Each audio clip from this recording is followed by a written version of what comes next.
ধরেন আমাকে দুই ধরনের গাছের বীজ দেয়া হলো। একটা বীজ হলো আমের বীজ, মানে এখান থেকে আম গাছ হবে। আর আরেকটা বীজ দেওয়া হলো বাঁশের বীজ দেওয়া হলো আর কি, মানে বাঁশ গাছের বীজ আর কি, এখান থেকে বাঁশ গাছ হবে। তো আমি দুইটা বীজই মাটিতে পুঁতে রাখলাম দুই জায়গায়, এবং খুব যত্ন করলাম অনেক দিন ধরে। ধরা যাক 1 বছর পর আমি খেয়াল করলাম যে আসলে অনেক দিন থেকে খেয়াল করতেছি, কিন্তু 1 বছরের একটা হিসাব যদি মাথায় রাখি, 1 বছর পরে দেখলাম যে আমের বীজ থেকে বেশ একটু মোটামুটি একটা আম গাছ বের হয়েছে এবং দেখা যাচ্ছে বড় হচ্ছে গাছটা, মানে ফলাফলটা বোঝা যাচ্ছে যে আম গাছ বড় হচ্ছে, বীজ থেকে গাছ বের হলো। কিন্তু বাঁশের বীজের দিকে তাকালে খুব হতাশ আমি, মানে বাঁশের বীজের দিকে তাকিয়ে দেখলাম যে যেরকম রাখলাম মাটিতে ভিতরে, উপরে কিছুই বের হয় না এখনও, মানে কিছুই দেখা যাচ্ছে না, বাঁশ কি হচ্ছে না, কতটুকু ডেভেলপ হলো, মানে এটা আর হবে না। এখন এইটা যদি আমি ওই সময় ভাবি যে এর দ্বারা আর কিছু হবে না, এই বাঁশ আর হবে না, এটা মাটির ভিতরেই নষ্ট হয়ে গেছে বা কিছু একটা, তো তখনই আমার ভুলটা হবে। আমের গাছ মাটি থেকে বের হয়ে বীজ থেকে গাছ হতে বেশি সময় লাগে না, 1 বছরে একটু ডেভেলপমেন্ট বোঝা যায়।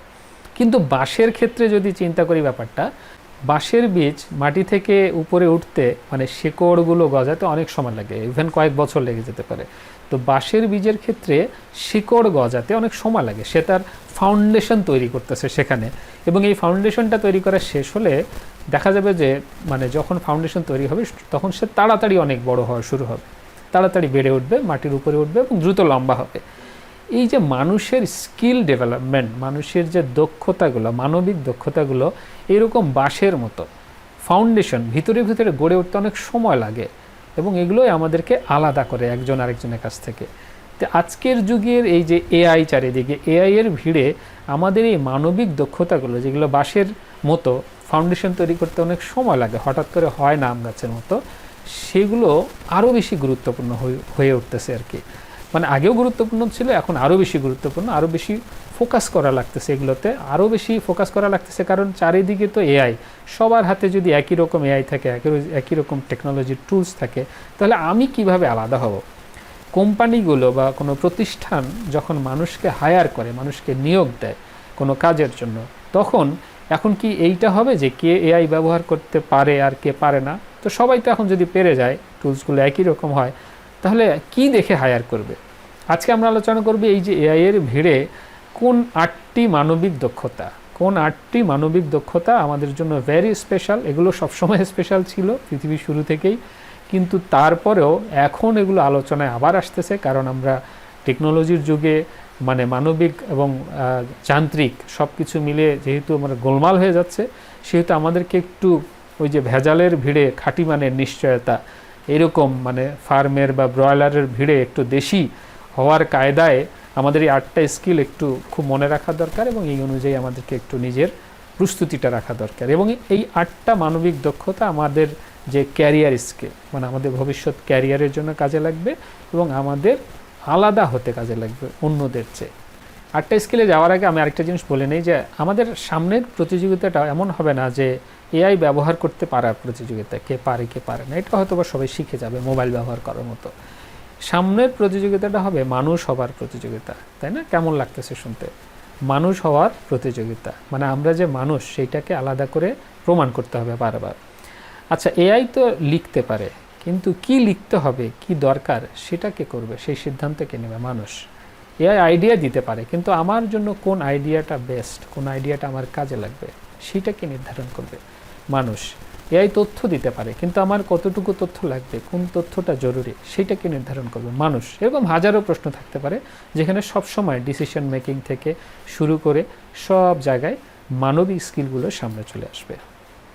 এখন আমরা আসি এই যে 8টা স্কিল কী কী, মানবিক দক্ষতাগুলো কী কী। এই স্কিলের 1 নম্বরে রয়েছে চিন্তা করার ক্ষমতা, থিঙ্কিং।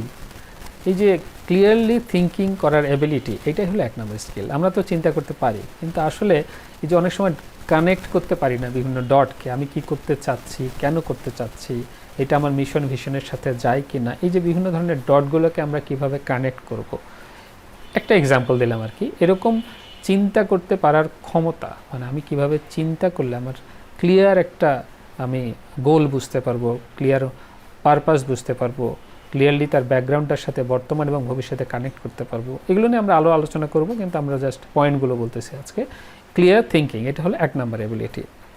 2 নাম্বার যে মানবিক দক্ষতার কথা বলা হচ্ছে, এগুলো কিন্তু আমার বানানো জিনিস না যে আমি এগুলো বলতেছি, সবাই বলতেছে এগুলো নিয়ে। এগুলোকে আমি জাস্ট সামারি আকারে প্রেজেন্ট করতেছি আপনাদের সামনে, যে সবাই যেগুলো বলতেছে এবং আমিও মনে করি যে এই দক্ষতাগুলো সামনে বেশি গুরুত্বপূর্ণ, সবসময় ছিল এবং সামনে আরও বেশি আমাদেরকে বা আমাকে আলাদা করতে সহায়তা করবে অন্যদের থেকে আর কি।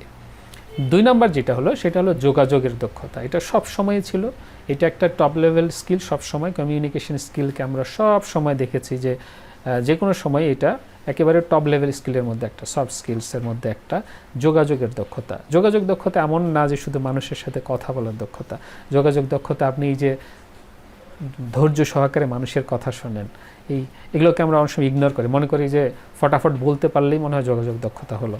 তা না, যোগাযোগ দক্ষতার অনেক ডাইমেনশন আছে, তার মধ্যে আমি 2-1টা বলি। যেমন আপনি মনোযোগ সহকারে মানুষের কথা শুনবেন, ধৈর্য সহকারে, এটা একটা বিরাট যোগাযোগ দক্ষতা, অনেক বড় দক্ষতা। তারপরে আপনি যে মানুষকে খুব সহজভাবে কোনো কিছু বুঝাবেন, এটা একটা যোগাযোগ দক্ষতা। এরকম অনেক কিছু আছে যেগুলো আমরা মানে পারসুয়েশন থেকে শুরু করে অনেক কিছু, যেগুলো যোগাযোগের দক্ষতা, মানুষে মানুষে কমিউনিকেশনের দক্ষতা। এই হিউম্যান কমিউনিকেশন স্কিলটা হলো 2 নম্বরের স্কিল। 3 নম্বরে আসতেছে যে সহজ ভাষায় বোঝানোর যে দক্ষতা, মানে can you explain something in easy or plain language. সহজ ভাষায় সুন্দর করে বোঝানোর দক্ষতা। কারণ চারিদিকে দেখবেন যে বিভিন্ন ধরনের টেকনিক্যাল ওয়ার্ড থাকতে পারে, জার্গন যেগুলো মানে বলি আমরা অনেক সময়, যেগুলোকে বা বিভিন্ন ধরনের বিভিন্ন ফিল্ডের বিভিন্ন শব্দ থাকতে পারে, কিন্তু সবাই তো সব ফিল্ডের শব্দ বোঝে না বা বোঝার কথাও না। সুতরাং আপনি সহজ ভাষায় যে কোনো কিছু যদি মানুষকে ব্যাখ্যা করতে পারেন, তাহলে সেইটা একটা বিশাল দক্ষতা।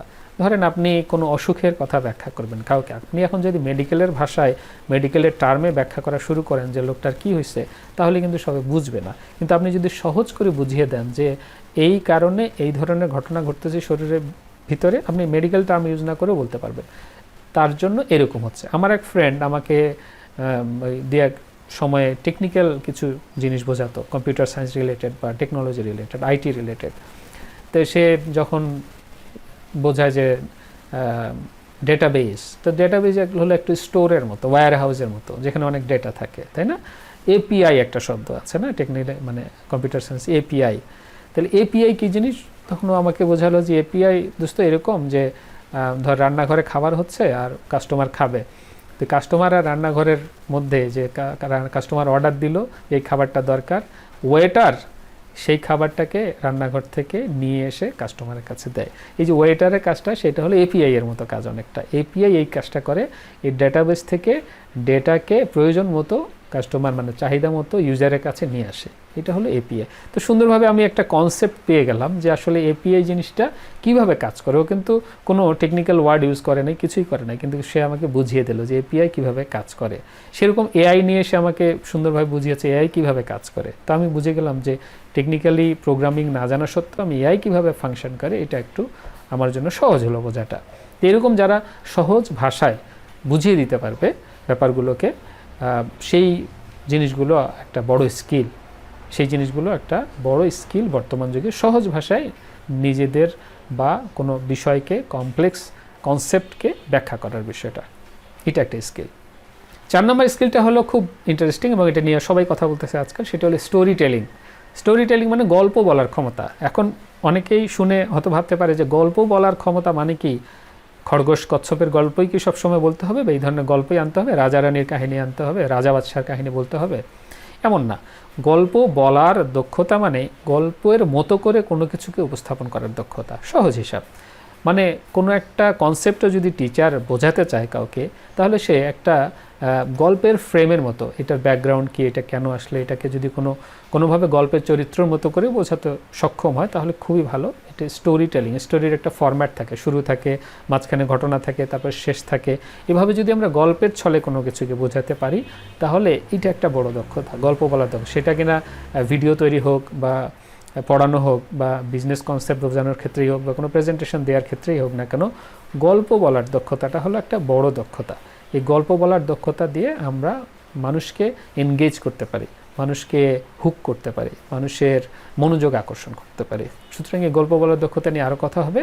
এটা হলো একটা ভাইটাল স্কিল আমাদের আজকালকার যুগে।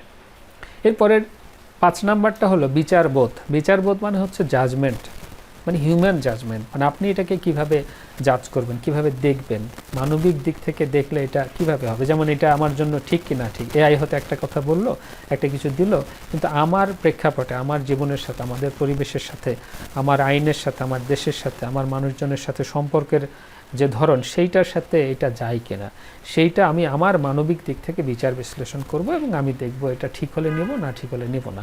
এইটা হলো হিউম্যান জাজমেন্ট। 6 নম্বর যে দক্ষতাটা, মানবিক দক্ষতার কথা বলা হচ্ছে, সেটা হলো সহানুভূতি। এই যে এমপ্যাথি যেটাকে আমরা বলি, অন্যের প্রতি সহানুভূতি থাকা, অন্যের বিষয়গুলোকে বুঝতে পারা, নিজেকে অন্যের জায়গায় চিন্তা করতে পারা, অন্যের ফিলিংস কী হতে পারে সেটা বুঝতে পারা, আমি ওই জায়গায় হলে কি করতাম, কেমন লাগতো, সেইটা বুঝতে পারলে আমাদের কমিউনিকেশনটা সহজ হবে।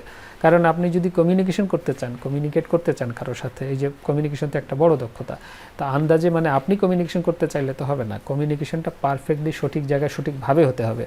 আপনি যদি এই যে ইমোশনাল ইন্টেলিজেন্সেরই একটা পার্ট হলো এমপ্যাথি, আপনার যদি ইমোশনাল ইন্টেলিজেন্স বিষয়ে ভালো একটা ধারণা থাকে, বা কিভাবে ইমোশনকে কন্ট্রোল করা যায়, ইমোশনাল ইন্টেলিজেন্সকে কিভাবে কমিউনিকেশনের ক্ষেত্রে কাজে লাগানো যায়, এই এমপ্যাথি থাকলে সেই জিনিসগুলো আপনার জন্য সহজ হবে। এমপ্যাথি ডেভেলপ করা, এমপ্যাথিকে চর্চা করা, এমপ্যাথিকে গুরুত্ব দেওয়া এবং নিজেই এমপ্যাথির একটা এক্সাম্পল হওয়া, ইত্যাদি ইত্যাদি ইত্যাদি, মানে অনেক কিছুই থাকতে পারে এখানে।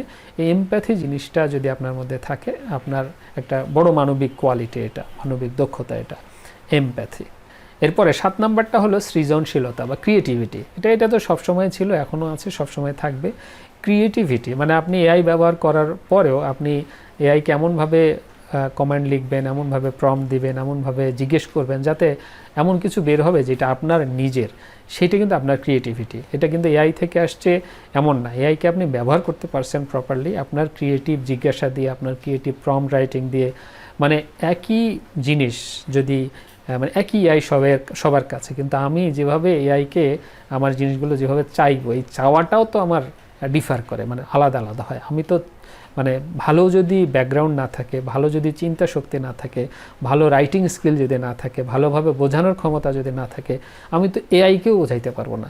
তো এআইকে যদি আমি বোঝাইতে পারি ভালোভাবে, তাহলে এমন একটা জিনিস বের হবে সেই রেসপন্স থেকে, যেটা কিনা হবে অনেক ক্রিয়েটিভ একটা জিনিস। এবং এটা কিন্তু আপনার ক্রেডিবিলিটি, মানে আপনার যোগ্যতা, আপনার দক্ষতা। এমন না যে এআই লিখে দিছে বলে আপনার এটা না, আপনার দক্ষতা যে আপনি কীভাবে এআইয়ের কাছ থেকে সেটা আদায় করে নিলেন, সেই যে ক্রিয়েটিভিটি, সেটা এআইয়ের সাথে কমিউনিকেশনের ক্ষেত্রেও হতে পারে, একটা এক্সাম্পল দিলাম, অন্য ক্ষেত্রেও হতে পারে, যে কোনো বিষয় হতে পারে আমাদের ক্রিয়েটিভিটি। আপনার প্রেজেন্টেশনের একটা আলাদা ক্রিয়েটিভিটি থাকতে পারে, আপনার কন্টেন্ট ক্রিয়েশনের একটা ক্রিয়েটিভিটি থাকতে পারে, আপনার যে কোনো কাজের মধ্যে, হাতের কাজের মধ্যে একটা ক্রিয়েটিভিটি থাকতে পারে, আপনার রান্নার মধ্যে ক্রিয়েটিভিটি থাকতে পারে, আপনার লেখার মধ্যে ক্রিয়েটিভিটি থাকতে পারে। ক্রিয়েটিভিটির শেষ নাই। এই ক্রিয়েটিভিটিটা সবসময় ইউনিক, সবসময় আলাদা, এটা আলাদা থাকবে এবং যত যান্ত্রিক জিনিসপত্রই আসুক না কেন, এই ক্রিয়েটিভিটি আমাদেরকে আলাদা করবে। সুতরাং এটা একটা বড় মানবিক দক্ষতা। একেবারে শেষে যেটা 8 নাম্বার যেটা দক্ষতা, এটা আসলে শুধু দক্ষতা বললে হবে না, এটা মানে সকল দক্ষতার মানে কি বলে source, mother of all skills যদি বলি, সেটা হলো লাইফ লং লার্নিং।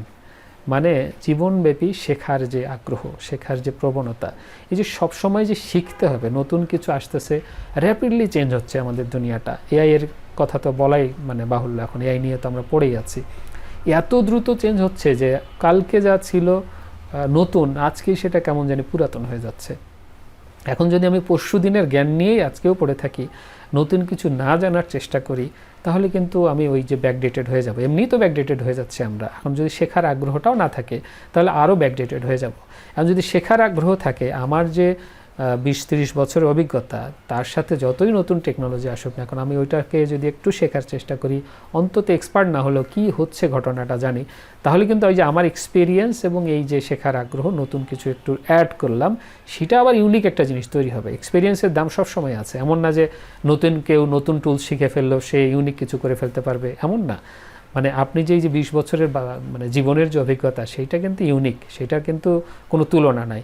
সুতরাং এইটা বজায় রেখেও আমরা যদি নতুন নতুন জিনিসপত্র মাথায় রাখি, শেখার আগ্রহ থাকে।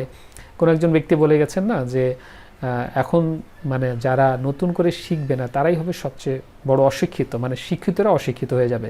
ওই যে লার্ন, আনলার্ন এবং রিলার্ন, এই কথাটা খুবই পছন্দ আমার। লার্ন তো অবশ্যই আমরা শিখেছি, তারপরে কি করতে হবে? আনলার্ন। আনলার্ন মানে কি? অনেক কিছু আবার আগের জিনিস কাজ করবে না, সেগুলো আমাদেরকে ভুলে যেতে হবে, সেগুলো মানে রেখে লাভ হবে না, ভুলে যাওয়ার মতোই অবস্থা, মানে সেগুলো আর কাজে দিচ্ছে না, সেগুলোকে আনলার্ন, ডিলিট করে দিলেও দিতে পারি। রিলার্ন, এইটা হলো আমাদের নতুন কিছু শেখা। রিলার্ন মানে আবার শিখতে হবে নতুন করে, আগের জিনিস কাজ করতেছে না, আবার শিখতে হবে। তাই বলে অভিজ্ঞতা ফেলে দিলে মানে নষ্ট হয়ে যাচ্ছে এমন না, অভিজ্ঞতা কাজে দিবে। রিলার্ন করার ক্ষেত্রে অন্যদের যেটা সময় লাগে 1 বছর, সেটা আপনার ক্ষেত্রে ওই অভিজ্ঞতার কারণে 1 মাস সময় লাগবে। তো তাহলে আমাদের এই যে লাইফ লং লার্নিং বা শেখার যে স্কিলটা, সেইটা হলো অনেক বড় স্কিল।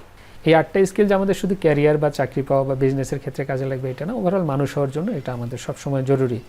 ধরেন একজন সফটওয়্যার ইঞ্জিনিয়ার এআইকে দিয়ে কোড লেখালো এবং সেই কোডটা ব্যবহার করলো, অ্যাপ্লাই করলো। আরেকজন সফটওয়্যার ইঞ্জিনিয়ার সেও এআইকে দিয়ে কোড লেখায়, কিন্তু সে আগে বিজনেসের সমস্যাটা বোঝার চেষ্টা করলো, যে ক্লায়েন্টের কী সমস্যা, টিম মেম্বারদের সাথে আলোচনা করলো এবং ফিউচারে কী কী সমস্যা হতে পারে, কী কী বিজনেস আউটকাম এটা থেকে আমরা এক্সপেক্ট করতেছি, সেই জিনিসগুলো ওভারঅল আলোচনা করার পরে তারপরে এআইকে এগুলো সব বুঝিয়ে টুজিয়ে দিয়ে এআইকে দিয়ে কোড লেখালো এবং সেগুলো ওই যে হিউম্যান জাজমেন্ট, কমিউনিকেশন স্কিল, নিজের বিচার বিশ্লেষণ, তারপরে ওই যে থিঙ্কিং, এগুলো সব কাজে লাগালো, বিভিন্ন ডটগুলো কানেক্ট করার চেষ্টা করলো, কেন আমি এই কোডটা লিখতেছি। তাহলে তার প্রোডাকশনটা অবশ্যই ওই আগের জনের চেয়ে অবশ্যই ভালো হবে, কারণ তার হিউম্যান স্কিলগুলো সে কাজে লাগালো সেখানে। পার্থক্যটা তৈরি হলো কোথায়? কারণ একজন এআই ব্যবহার করেছেন, আরেকজন এআই ব্যবহার করেছেন মানবিক দক্ষতাগুলোর সাথে, এআইয়ের পাশাপাশি মানবিক দক্ষতাগুলো অ্যাপ্লাই করেছেন, সেই জন্য এখানে রেজাল্টের পার্থক্য তৈরি হচ্ছে। এমন সময় চলে আসছে যে আমরা হয়তো এআই টুল শেখার জন্য অনেক ঘন্টার পর ঘন্টা সময় নষ্ট করব, কিন্তু নিজের যে যোগাযোগ দক্ষতা, মানবিক দক্ষতা, এগুলো হয়তো বা 10 মিনিটও ব্যয় করবো না এগুলোর পেছনে। টেন্ডেন্সিটা এরকম।